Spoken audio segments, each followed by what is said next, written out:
Hello, everyone. Welcome to the Zeitgeist on a Mighty Blaze. I am your host, Jane Roper, with you as always on a Thursday afternoon. On the Zeitgeist, I talk with authors whose book touch on current topics, things like race, gender, health, society, culture, class. And today I'm very excited to have with us Dr. Dana Suskind. She is the author of Parent Nation, Unlocking Every Child's Potential, Fulfilling Society's Promise. She's also the author of the book 30 Million Words, Building a Child's Brain, which I look forward to hearing a little bit about as well. Dr. Suskind is the founder and co-director of the TMW Center for Early Learning and Public Health, director of the Pediatric Cochlear Implant Program, and professor of surgery, pediatrics, and public policy affiliated at the University of Chicago, where she joins us from today, I think, somewhere, yes, in the Chicago area. Exactly. Dr. Suskind has dedicated her research and clinical life to optimizing foundational brain development and preventing early cognitive disparities and their lifelong impact. Her work is focused in particular on helping parents leverage their power as brain architects. She is a member of the American Academy of Pediatrics and a fellow for the Council on Early Childhood. Her work has been profiled by numerous media outlets, including the New York Times, The Economist, Forbes, NPR, and Freakonomics. In Parent Nation, she offers a revelatory new look at the neuroscience of early childhood development and how it can guide us toward a future in which every child has the opportunity to fulfill their potential. So welcome, Dana. We're really happy to have you here. I am so happy to be here. And I'm so happy that you called me Dana. I was going to say, please don't call me Dr. Suskind. Oh, okay. Good. I was like, wait, should I call her Dr. Suskind? No. Yeah, okay. Unless you want surgery. Right. I don't know. Maybe. Who knows? So actually, since you bring that up, the doctor part, I'd love you to give us a little background about your work and how you sort of draw the line for us between your work as a pediatric implant surgeon and how that has developed into this other work that you're doing and around supporting children and parents. Yeah, no, absolutely. Believe it or not, even though most people are saying, well, why is a surgeon, writing books on healthy brain development and societal shifts that support parents? It actually, when you hear the story, it makes complete sense. So I'm a pediatric cochlear implant surgeon. I'm lucky enough to be able to give children the ability to hear through implanting them with a cochlear implant. But in truth, early on in my career, when I started our implant program at the University of Chicago, started seeing differences in outcomes of my patients, with some of the patients thriving and others not so much. And in my journey to try to figure out why this was, and more importantly, what I could do about it, I took a journey far outside the operating room into the world of child development. And it was there that I really started to understand what children need for healthy brain development and at the end of the day, what they need, especially in those first 3 years of life, are warm, nurturing interaction, talk and interaction, and protection from toxic stress. So my early work in addition to being an implant surgeon, was research on how do you help parents understand how powerful they are in helping to build their children's brains and developing programs to support them. But in truth, quite early, in that part of my journey, started realizing that here we have this powerful science of how parents can build their children's brains and parents embracing it. But in truth, just seeing barrier after barrier after barrier being placed in front of parents. So it took me from, and I direct a center at the university called the TMW Center, helping parents understand their power, to understanding what it is societally that we need to do to better support parents. That was a very long story to get to. Nope, that's great. You laid it all out. I love it. So those early, very early years, right? Especially between ages 1 and 3 are so critical. And I mean, it was really fascinating in the book to learn about just how much is happening inside babies' brains at that point. Can you talk a little bit about that and why that early window of brain development is so incredible and so important? I mean, it is, I like to call it the greatest evolutionary gift. And it's actually the first 3 years of life. Even from day one. And what it is in that period of time, 85% of a child's physical brain will be grown after being delivered. And that brain development really lays the foundation for all thinking and learning, actually their whole life course trajectory. And so you ask, what is it that children need for healthy brain development? Because it's really all about healthy brain development. And as I mentioned, it's that nurturing interaction, the talk and conversation with a warm, loving caregiver that really results in those 1 million neural connections every second. And when you don't get that, the brain, because of this sensitive period, doesn't make those powerful connections that can help build their school readiness, if you will. So it's a critical time period. Right. And you wrote a lot about that in your last book, right? The 30 million words, and talked about the specific kinds of interactions, right, that parents and caregivers can have with their children, the 3 T's, right? Yeah. Can you explain what that means? Sure. Sure. Well, the funny thing is, I called the book 30 million words, and that's a whole long story related to the first research study that I read. But it is really what builds a child's brain is not the number of words, is, as you said, it's that interaction. And in our center, at the TMW Center, we really boiled down the science to sort of an easy to remember way for parents and caregivers to build their child's brain, the 3 T's. And what are the 3 T's? Tune into your child, follow your child's lead, talk about it using rich language, talk about the past, the future, and the present, and then take turns, look at your baby as a conversational partner from day one. And it really is as simple as that, nurturing those 3 T's for building a child's brain. But of course, nothing happens in a vacuum, which is the continuation of the story.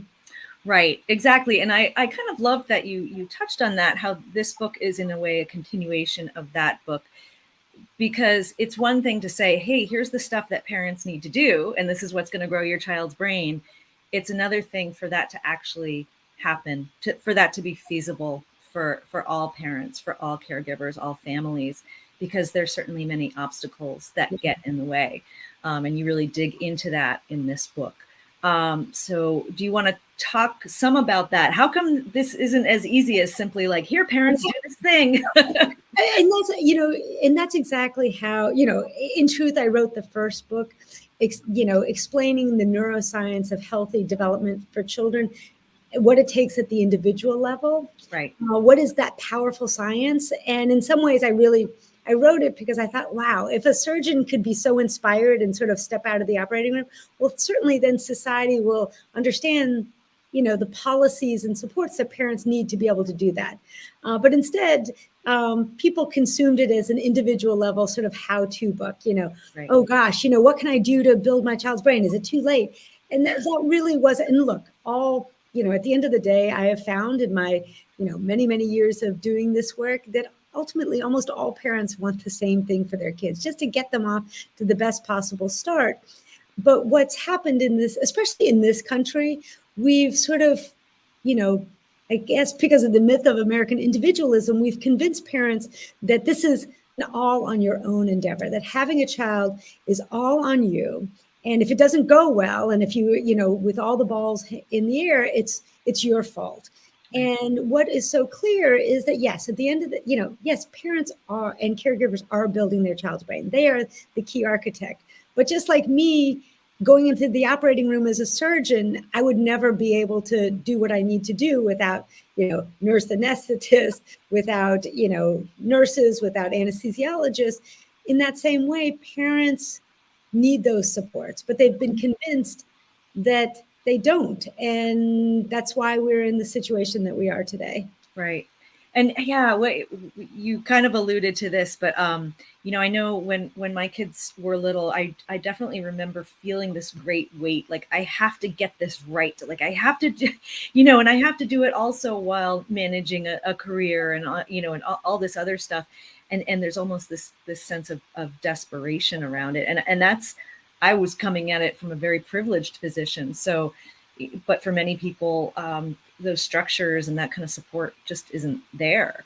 I'm curious to know, like, if you look at a child who has gotten all of those, I want to come back to some of like the supports and the ways we can make things more possible for all families. But just thinking about, if you look at one child who has gotten all of that sort of, interactive time and attention and language development in their trajectory versus the trajectory of a child who hasn't, what are some of the differences we might see in their path?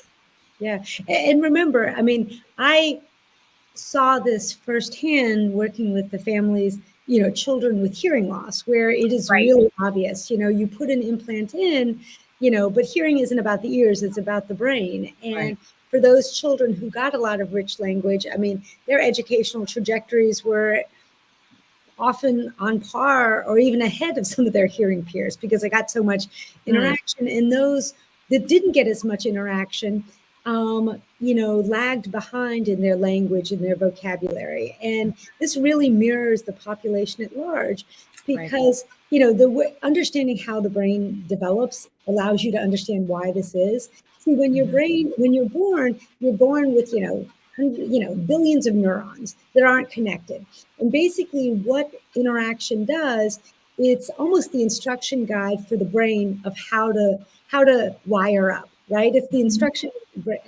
And so let's say you're a child without hearing and you can't hear spoken language. Well, then the brain isn't going to wire up the spoken language part of your brain because it's going to wire something else up. I mean, it's not, it's getting the instructions. So for children, on average, again, it's on average, who don't get as much language and interaction and reading in the early years, it impacts, the first sort of step from an educational standpoint, school readiness, right? And it impacts not just, vocabulary and early literacy skills, but some of those executive function and self-regulation skills, if they haven't gotten that interaction. So, and that school readiness then maps into differences in reading ability, third grade reading and, and it continues on.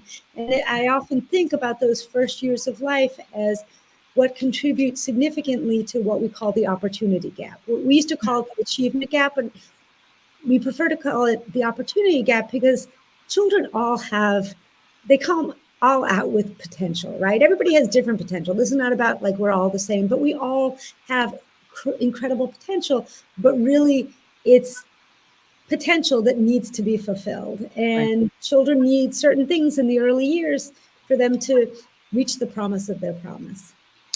Right. So one of the big things that might make this possible, of many, and but you spend a lot of time talking about, is that the idea of paid leave when children are first born. Can you tell us a little bit more about that and maybe some of the other things that would be great? No. And what is, and I want to be clear, I'm not a policymaker. I'm a research scientist, a neuroscientist who is saying, look, we can use the framework of early brain development as sort of a pathway going forward to understand why these policies do or don't make sense. And I think before answering why paid leave makes sense, it's understanding what the neuroscience says. The neuroscience says brain development doesn't start on the first day of school. It starts on the first day of life.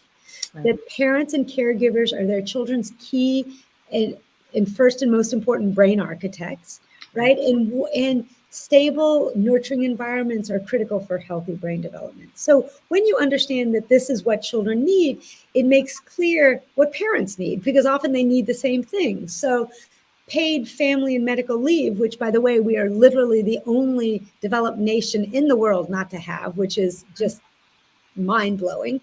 But it's quite clear that if, children need nurturing interaction and 1 in 4 mothers go back to work within 2 weeks and only 5% of, employed fathers take leave, you can understand how that could be detrimental or not. I mean, I don't want to use negative words, but not facilitate early brain development. And there's actually research corroborating this. Natalie Brito at NYU and her colleagues basically compared, and this is a correlational study, compared mothers with paid leave after childbirth and those without paid leave. And those children who were born to mothers with paid leave had stronger sort of brain waves. I mean, it's a little bit more complex than those without paid leave. Yeah. And they think it's not just from being able to talk more, but those through stress, right? That mothers who, the mental health status of mothers or any caregiver impacts children's brain development. And the cortisol level, the stress hormone, was higher in mothers without paid leave. So all of these policies that we look at through an economic standpoint or getting people back to work have real implications for healthy brain development too. Right. And it's a long line to draw, but when we think about healthy brain development in children, ultimately does have economic impact, and because it affects their ability to thrive and to succeed in life and be productive members of society down the line. It's interesting that, sorry, go ahead. Yeah, no. I just want to really double down on that. I talk about the science a lot, and if we didn't have one more scientific study to show what children need, we don't need another one. But we have the strongest economic case as to why the early years make sense to invest in. Yeah. One of the colleagues here at the University of Chicago, Nobel laureate Jim Heckman, who's an economist, basically showed for every dollar we invest, you get $13 return on investment long term, right? From better employment, better health. But we've got an economic case today, right? So many mothers, especially in those first 5 years of life, are being forced out of the workforce, or and that has economic implications. The lack of high quality childcare is estimated to cost, I think, businesses $13 billion a year, right? Because of the lack of productivity or parents not being able to, right, be in the workforce. So, there's these policies pay for themselves. Right. Yeah. It's hard. It's a hard case to make because we're not very good at long-term thinking, the way our policy making operates. And so much emphasis and attention seems to be focused on K through 12. And it's only now, when people are finally starting to talk about universal pre-K, but it's like, we got to edge further downward. Like, that's great, but we got to look at the beginning. And, that did happen also to some degree with Head Start back. But again, it's looking, that's sort of like a surgical strike, right? We'll provide this one thing to this one group, as opposed to a more holistic sense of like, we need to create an environment where people can pay the most possible attention to in the most critical time. Gosh. As I was reading, I was just the book, I'm just like, it all makes so much sense, but it feels so, utopian. It feels like we're so far from there. And of course, it's not just, the paid lead. There are other things as well. And you talk about navigating the torrent, right? You use this sort of metaphor to talk about some of the other forces that conspire to make parents' lives really difficult so that they can't provide the best for their kids. Do you want to talk about that metaphor and how you used it and what it means? Yeah, no, I mean, as I mentioned, I use the lens of neuroscience to sort of imagine what is a society that truly, supports and values the labor and love in raising the next generation. And, and in that you need, parents need time enrichment and children need stable homes.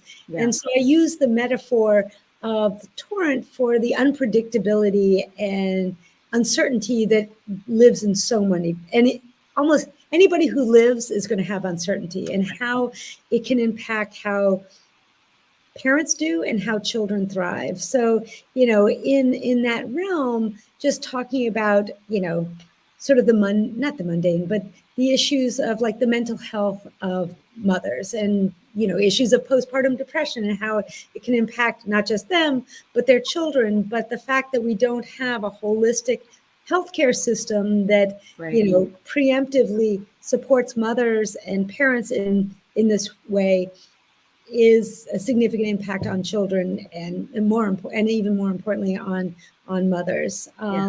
In that same way, thinking about, these other social, scourges like homelessness and the carceral state. And we often think about those, that unpredictability and unfairness through the eyes of the adults that are impacted, but so many children are impacted.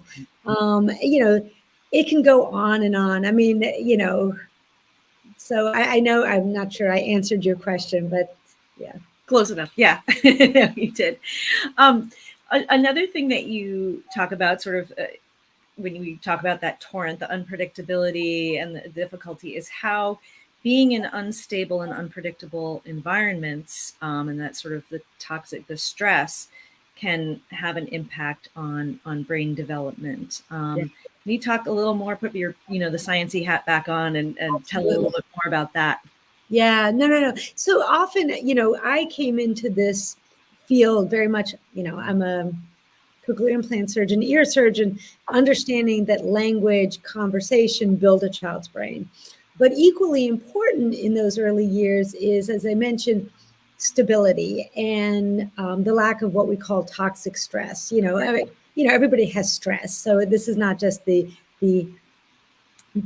slight difficulties that that you need resilience for. This is like chronic stress of either, they talk about ACEs, issues of, through parents, if parents have substance issues, or mental health issues that they're not receiving the support, or environmental issues of homelessness, issues of incarceration, gun violence, etc., and how these things get under the skin and they really affect children's brain development, specifically those areas related to what we call executive function and self-regulation. So the prefrontal, you wanted the science hat. Yeah, I love it. Prefrontal cortex, the amygdala, the hippocampus. So things like self-regulation, memory, emotion are impacted by this toxic stress. And, often those things, but not always, are aligned with issues of poverty and the unfairness of, remember, the poorest segment of our population are children today. And how that impacts those issues of toxic stress impact the actual physical brain development of children. So why it's important to protect them and their parents from that. So right. It is amazing. And it it's also, we're learning about how that stuff can even become sort of encoded and passed along. It can become hereditary as well. Yeah. Through something called epigenetics, yes, it's, it is unfortunately, it's not just impacting that child, it's affecting, gene expression. So, yes, So, okay, this is maybe a little tangential, little selfish, personal question. So I have twins. They are 15 now. They are as different as possible. So I'm curious on your thoughts of nature versus nurture when it comes to brain development, because now my twins are fraternal, right? So they're, as genetically different as any two siblings would be. But I think I used to feel like what I did as a parent, or what my partner and I do as parents would have a lot more impact on like who our kids became. We raised them exactly the same way, and they are such different kids. And one has more issues with executive function and stuff. So I guess in spite of the fact that there's stuff that can nurture brain development, there's still stuff that's baked into people. Right? Oh, 1000%. I think, people often mistake what I talk about, that we're all the same. That would be a very boring world. The truth is we're all not only just so different, but everybody has different potentials, different areas for genius, different areas, weaknesses and strengths. Right. And the story isn't so, it's not a nature or nurture, it's how they come together. And that's why I like the term, I had wanted this to be the subtitle, but it wasn't, but allowing children to reach the promise of their promise. Right. And everybody has a different promise, right? Right. It's just that because those first years of life, I mean, even longer, are so critical for expressing what is your innate ability, what is your, your given ability, that's where it comes in. I mean, this is not about, even if my parents had talked and nurtured me even more in my first, years of life, I don't think I would have, been that much better, in math or whatever. I got to my frontier. It's just that we're such a large swath of our population, we are preventing them from reaching the promise of their promise. It's something, it's their own innate ability, and we're snatching it away from them because of the societal and structural barriers that we have. The lost Einsteins you mentioned, right? Yeah, the lost Einsteins and the average Joes and the average Janes. I mean, everybody's not an Einstein, or at least in the traditional sense. I believe everybody has different geniuses, but the truth is that there are so many people that you don't know what they would have, Right. Yeah, we'll never know. Yeah. Great question here from Chris. And this touches on some of the questions I was going to ask next. So this is great. Are there any government programs or policies that have worked? I remember how Head Start was hailed as revolutionary, and if I remember correctly, had bipartisan support in the mid-'60s. What's bipartisan support? I've never heard of such a thing. But yeah, that's a great question. Yeah, well, actually, Christina, that comes to a different area of my research, the science of scaling, which is a whole different realm. So the science of scaling is that, in truth, there are many evidence-based programs in many different realms: climate, employment, labor, gender. And you do these studies on the small scale. And often what happens when you scale them up, because of differences of implementation, and I mean, it's a whole science around it. So if you I guess either email me or look up Dana Suskind and the science of scaling, or the scale-up effect, that's another issue. I think the two largest public policy issues of our day are the issues of early childhood and the scale-up effect. The fact that we need to put as much thought on how things are scaled, evidence-based programs. So I think that there's no question. I mean, the science is clear what children need in the early days, but let's say you have a preschool program where they go to school, but no teachers talk to them. It doesn't matter that they're in preschool, they're not getting that secret sauce for what was necessary for healthy brain development. So that. I'm not sure, unfortunately, I guess we can't talk to Christina, but that I think that's more on the science of scaling side of things. Mm-hmm. Yep. So along related lines, we're at this moment in our country that is just so incredibly polarized, so incredibly divided.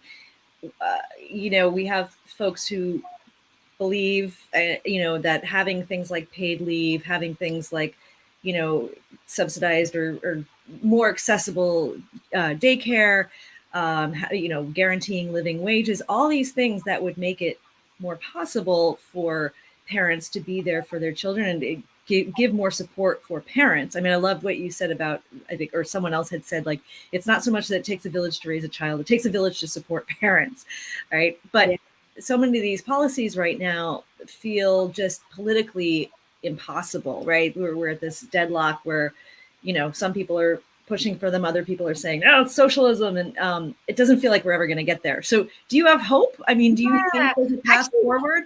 Actually, I would push against that. Most people don't want it. There's actually huge bipartisan support. It's just that the policymakers don't feel like they have to respond to us, right? They don't. I mean, there is huge bipartisan. I think, I don't want to mistake the number, but I want to say 70 plus or maybe 80+% of people believe in paid family and medical leave. I mean, whatever side of the aisle, most people don't think that 1 in 4 mothers should have to go back to work after days to 2 weeks of giving birth. So there's actually more bipartisan support. It's just that parents and caregivers don't speak with a unified voice. And unlike the elderly, which through the power of the AARP has really allowed sort of a transformation of what it means to be elderly in this country. Because remember, half a century ago, it was the elderly who were the poorest segment of the population, not like children today. They were actually without political voice. They didn't even actually vote that much. And through having a mechanism for bringing their voices together, parents are busy. I mean, as much as they feel strongly, they're exhausted. To speak for them, I think is really the way to go. Yes, I absolutely have hope.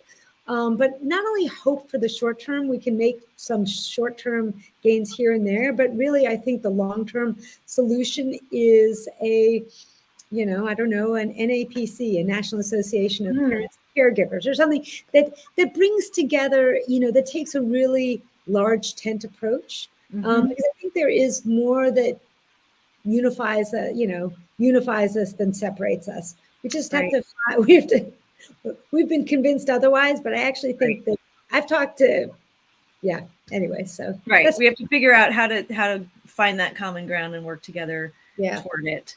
And I was going to ask, so if those of us who are listening or watching, what can we do as individuals, do you think, to try to push forward something, more of a parent nation? Obviously what you're doing right now, elevating this idea, elevating our expectations that society can and should play a role in supporting us, parents, and go to parentnation.org. We have free downloadable resources to bring together, groups to, try to to make change in your community. And, there's, smaller and larger things that you can do that are listed on there, but, and give yourself grace.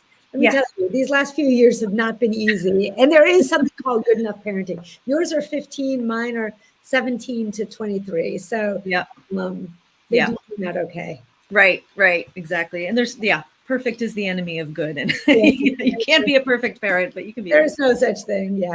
Right. So, all right, I'm going to hold this up one more time. This beautiful book, Parent Nation. Thank you, Dana, so much for being with us today. Thank you for writing this very important book. And much appreciate it. And I hope folks will go check out parentnation.org to learn more. So thank you so much.